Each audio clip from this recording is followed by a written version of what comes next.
놀랐어요? 네, 안녕하세요. 네, 민지 목소리가 들렸네요. 자, 오늘도 센스쟁이 인사이와 함께하는 역사 이야기 시간입니다. 오늘은 우리가 지난 시간에 이제 조선의 왕들에 대해서 살펴봤다면 오늘은 사화에 대해서 그리고 홍구파와 살인파에 대해서 한번 비교해보는 시간을 갖도록 할 겁니다.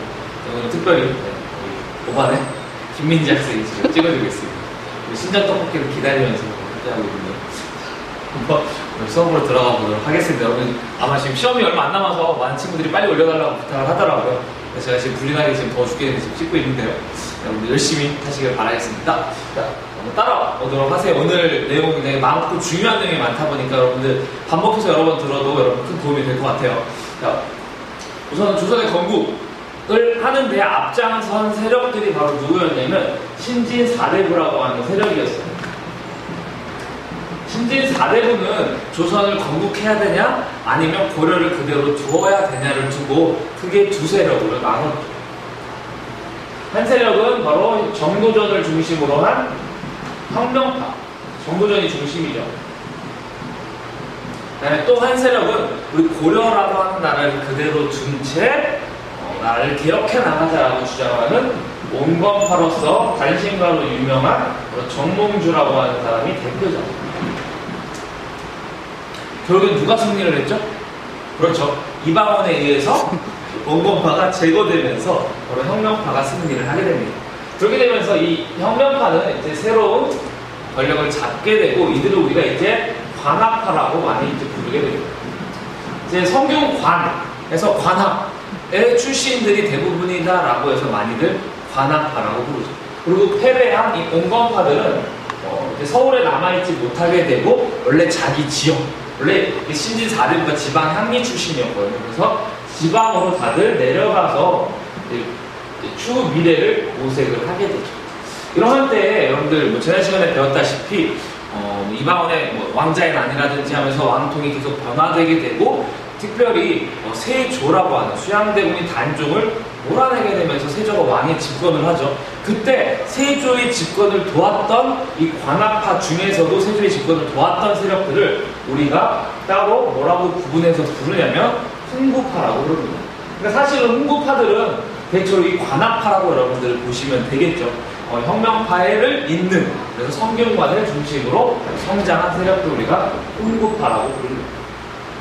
이 세조 이후에 애들이 권력을 잡게 되자 성종은 이 훈구파를 견제하기 위해 지방에 내려가 있었던 이 온건파 출신들을 등용하기 시작을 하는데요. 그래서 우리가 이들을 이제 새롭게 서울의 과거를 통해 등용되면서 이들을 우리가 이 훈구파를 대비해서 살인파다라고 부르게 됩니다. 그래서 성종 이후의 역사는 메모로 하고 싶은데 준비하는 거죠. 여러분 또 이런 거 민감한 친구들더라고요.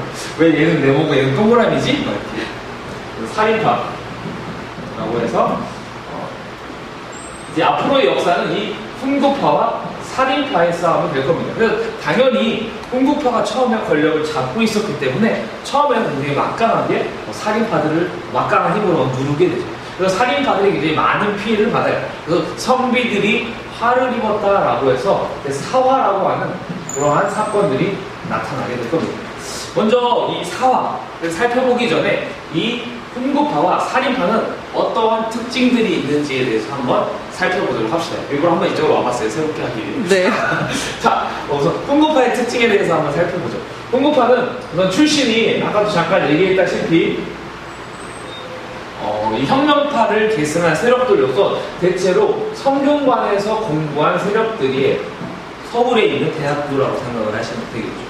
그에 반해 살인파들은 자신들이 지방을 장악하기 위해 만들었던 서원이라고 하는 그러한 사립 교육기관을 통해서 이제 공부를 해서 과거를 통해서 진출한 세력이죠. 이 훈구파는요 정치적으로 어떠한 특징을 가지고 있냐면요 바로 중앙 집권적인 특징을 가지고 있어요.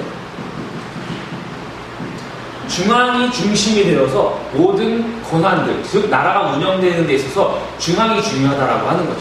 권력이 중앙에 있고 중앙의 명령에 따라서 지방이 움직여야 된다라고 하는 생각들을 가진 세력들이라면 이 살인파는 중앙이 아닌 바로 향촌 자치를 굉장히 강조하는 그러한 세력이 되겠습니다.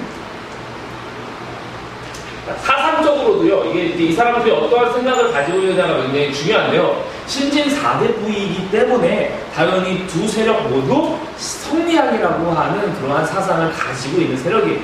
그런데 둘이 무엇이 다르냐면 바로 다른 사상에 대한 그러한 태도가 다릅니다. 바로 이 훈구파들은 이렇게 표현을 하는데요. 성리학뿐 아니라로 여러분들이 시작을 하면 되겠습니다. 성리학뿐 아니라 도교, 불교, 풍수, 지리 등 타 사상에 관대합니다.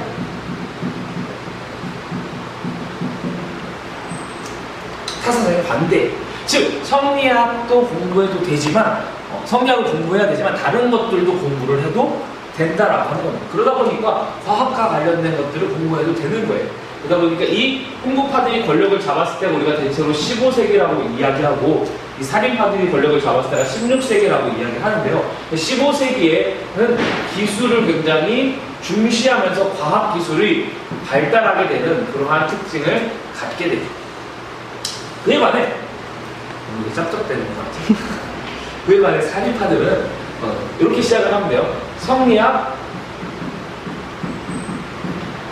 강조합니다. 즉 다른 사상을 배척하고 얘네들은 성리학만 공부를 해야 되고 기술과 관련된 공부를 하는 것들을 굉장히 무시했어요. 성리학 같은 고차원적인 것들을 공부해야지 왜 기술 같은 거는 저기 이상한 애들 신분이 낮은 애들이나 공부하라 그래라 라고 하면서 굉장히 기술을 천시하는 모습을 띠게 됩니다. 그래서 이제 이러한 특징을 가지고 둘이 서로 싸움을 하게 되는데요. 그 싸움이 바로 사화라고 부르게 됩니다. 원래 필요할 때 여기다가 이렇게 적는데요. 좁으니까요. 사화는 여기에다가 따로 적도록 하죠. 사화는 총 4번에 걸쳐서 일어나요. 그래서 선생님이 다른 말로 이제 살인이 4번 화를 당하였다라고 해서 사화다라고 여러분들이 암기를 하시면 좋을 것 같은데요. 사화 이렇게 시작이 됩니다. 우선은 무호사화, 이후에 갑자사화, 이후에 중종 반정이 일어나고요. 그 다음에 기묘사화, 수업 들은 친구는 다 알겠죠? 마지막으로 을사사화 순으로 일어나게 됩니다. 수업 시간에도 여러분들이 비웃음을 받으면서 제가 막 오글오글한 것들을 참아내며 설명을 했듯이 좋은 친구들 위해서 다시 한번 설명을 하면요. 이렇게 외운다라고 했죠. 할 때마다 되게 긴장되고 창피해요. 여러분들 위해서 가끔 수업 끝나고 여러분들 복도에서 외치는 모습을 굉장히 교실에서 뿌듯하게 보고 있어요. 얼마 전에 나영이가 수업 듣기 위해 밖에서 하는 소리를 들었어요. 겁나 웃겼어요. 자, 이렇게 외우면 돼요. 무어라. 갑자기 중종 관점에서 약간 원래 점인데 중국집을 생각하면 중종 관점에서 기묘한 일이 을사는 제가 만든 감탄사죠. 뭐라? 갑자기 중종 관점에서 기묘한 일 을사. 그래서 이거 작년에 순서로도 나왔어요. 여러분 순서 좀 알아두세요. 그래서 이런 식으로 이제 4번에 걸쳐서 얘는 사화가 아니에요. 이 4번에 걸친 사화가 발생을 하게 되는데 여러분들이 이 사화의 순서와 왜 사화가 일어났는지에 대한 내용들을 이해를 하시는 게 중요합니다. 무호사화는요 연산군 시기에 나타난 사건이에요. 연산군은 이제 성종이 다음 왕 정도 되거든요. 맞나? 맞을 거예요. 이 연산군 우리가 폭군으로 알려져 있죠. 갑자사화도 연산군 때 일어나게 되는데 이제 연산군이 선생님 암기했던 것처럼 무어라 라고 이제 외치게 되죠.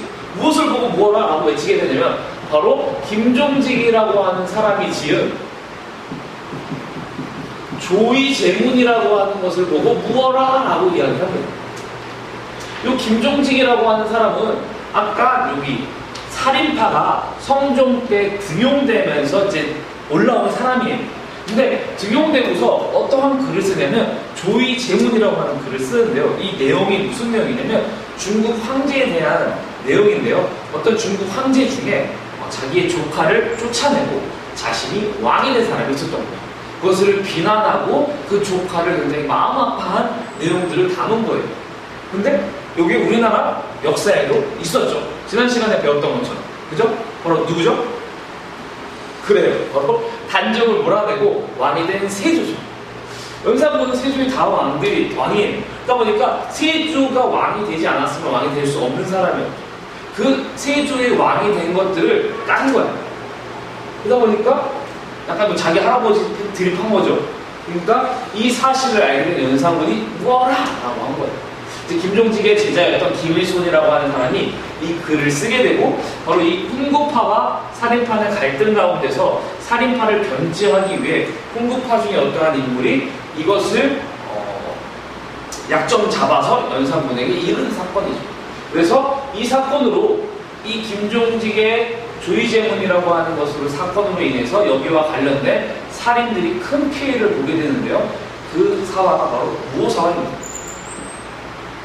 그리고 갑자기 이때 연산군에게 잘 보이기 위해서 한 신하가 연산군을 찾아갑니다. 그래서 연산군에게 무슨 이야기를 하자면 바로 어릴 때 연산군을 기억하지 못하는 엄마 이야기를 해줍니다.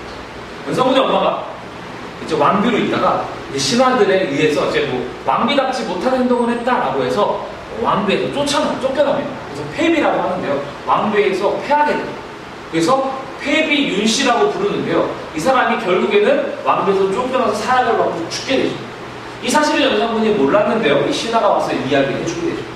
자기 엄마가 그렇게 죽은 사실을 안 연산군은 자기 엄마를 다시 왕비로 죽었지만 다시 높이기 위해서 신하들에게 야 우리 엄마 폐비 윤씨를 다시 왕비로 우리 복귀시키자라고 제안을 하게 됩니다.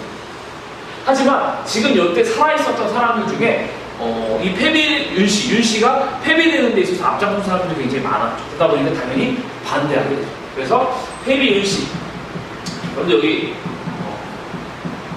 요 핵심 용어예요. 이 말들이 요거가 나오면 이제 요 사과라고 하는 걸 기억을 하시면 되는데요. 바로 폐비 윤씨 문제로 인해서 연산군이 여기에 대해서 굉장히 분노하게 되고 이 폐비 윤씨와 관련된 신하들을 죽이게 됩니다. 바로 이 죽음 가운데서 여기에 관련된 살인들이 굉장히 많은 피해를 보죠. 그리고 이 사화는 여기에 관련된 훈구 세력들도 굉장히 많은 피해를 보게 됩니다. 그래서 훈구와 살인이 함께 피해를 보는 사건이 바로 갑자사화.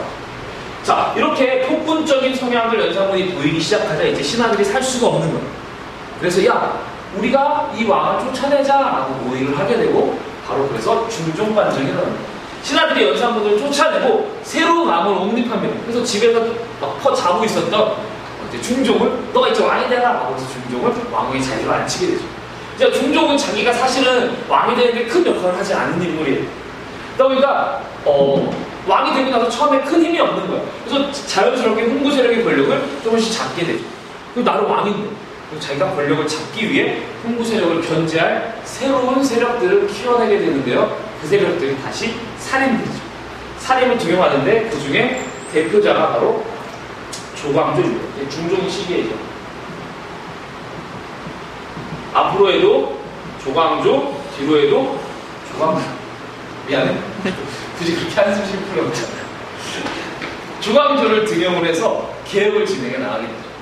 조광조는 자기의 사람들을 쉽게 등용하기 위해서 바로 관리 천거 제도라고 할 수 있는 현량과라고 하는 것을 추진을 하죠. 그리고 자신들의 생각을 담고 통치 이념을 담은 바로 향약을 보급하고요. 전국적으로 향촌 자치 규약이죠. 그리고 아동들의 성리학 수신서라고 할 수 있는 소학을 전국적으로 보급하고, 그 다음에 네 번째로 얘네들은 사림이다 보니까 다른 사상을 배척하죠. 바로 불교. 그리고 도교 행사들을 폐지합니다.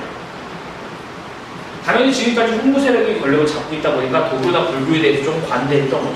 그리고 마지막으로 이게 사실은 이제 훈구파들이 굉장히 분노하게 하는 사건인데요. 바로 공훈을 삭제하는 사건이 나타납니다. 좀 어려운데요. 공훈이 뭐냐면 공로를 세운다는 거야. 공로를 세워서 훈장을 받은 것들을 다 없애버리겠다는 거야. 누구를? 바로 중종반정 때 권력을 중종반정 때 이제 반정에 공로가 없음에도 이제 공신의 자리에 올라간 사람들이 있었던 거죠. 불법적으로 공로도 없는데 거기 올라간 사람들의 명단을 추려서 다 지워버리겠다는 거. 우리 그런 거 있잖아요. 이렇게 받을 때 좋았는데, 그죠? 뺏어가면 얼마나 더 열받아요, 그죠? 그러다 보니까 홍구 세력이 안 그래도 열받았었는데 이 조광조가 감히 우리를 건드려? 라고 하면서 이제 이 조광조를 죽이기로 결심을 하죠. 그래서 기묘한 일이 하나 나타납니다. 여러분 잘 알고 있듯이 바로 나뭇잎에 주초위왕이라고 하는 글씨가 새겨지게 돼요. 여기 나뭇잎에 빵꾸가 뚫려서 나타나는 거예요. 홍구파들이 여기다가 꿀을 발라놔서 벌레가 그들을 먹게 하는 거죠. 굉장히 신기하죠. 그래서 이걸 가지고 중종에게 찾아가요. 야, 이거 봐라. 주초위왕이라고 하는 글씨가 하늘에서 내려줬다라고 이야기하죠. 근데 주자와 초자를 한 번으로 합치면 조자가 됩니다. 조씨가 왕이 될 것이다 라고 이야기하는 거죠. 그러자 반정으로 왕이 된 사람은 항상 반정에 대해서 경계합니다. 그래서 감히 조광조가 라고 하면서 조광조와 관련된 그런 살인 세력들을 처단하게 되니 그게 바로 기묘사화입니다. 물론 기묘년에 일어났기 때문인데요. 선생님이 이제 말을 바꾼 거고. 마지막에 을사는 명종식인데요. 이건 크게 어렵지 않고요. 바로 외척 간의 갈등, 소윤, 대윤이라고 하는 두 윤씨 집안 사이에 왕위를 둘러싼 싸움 가운데 살인이 이쪽 편에도 꼈다, 이쪽 편에도 꼈다 해가지고 둘 다 피해를 받은 사건이죠. 그러다 보니까 이것도 사화로 넣게 되죠. 사실 순수한 사화는 이제 기묘사화와 무호사화가 제일 가까울 텐데요. 어쨌든 이 두 사화도 살인 피해를 받았던 사건이죠. 하지만 이러한 사화로 살인이 큰 피해를 받았지만 결국엔 최종 승자는 살인이 되게 됩니다. 왜 살인이 되게 되냐면요. 바로 물량 공세를 했기 때문이죠. 지방에서 계속적으로 이렇게 죽어나가자면 계속 올라오는 거예요. 바로 무엇을 통해서? 바로 향약과 소원이라고 하는 이 두 가지를 통해서 애들이 계속적으로 지방에서 인재를 양성하고 영향력을 확대함으로써 애들이 과거를 통해 계속 서울로 진출을 했다는 거죠. 그래서 이 이후의 역사는 결국엔 최종적으로 살인이 승리를 하게 되면서 권력을 살인들이 잡게 되고 우리나라는 16세기 이후에 앞으로 살인이 집권하는 그러한 시대가 될 겁니다. 아까 방금 얘기했듯이 향약, 그 다음에 사원이 얘네들의 큰 기반이 될 수 있죠. 물론 이게 권력이라고 하는 게 되게 웃긴데요. 살인이 권력을 잡자 얘네들도 나뉘어지게 될 거예요. 우리가 그것들을 분당이라고 부르게 될 거고요. 앞으로의 역사는 분당 정치라고 하는 그러한 역사로 흘러가게 될 겁니다. 몇 분이나 찍었는지 모르겠지만 시간 안 쟀네. 여러분들 좀 내용이 많아요. 굉장히 중요한 내용, 교과서에 없는 내용도 있으니까 여러분들 찬찬히 여러분 보시면서 큰 흐름, 그다음에 이해를 하셔야 여러분들이 시험 보는데 큰 지장이 없을 거예요.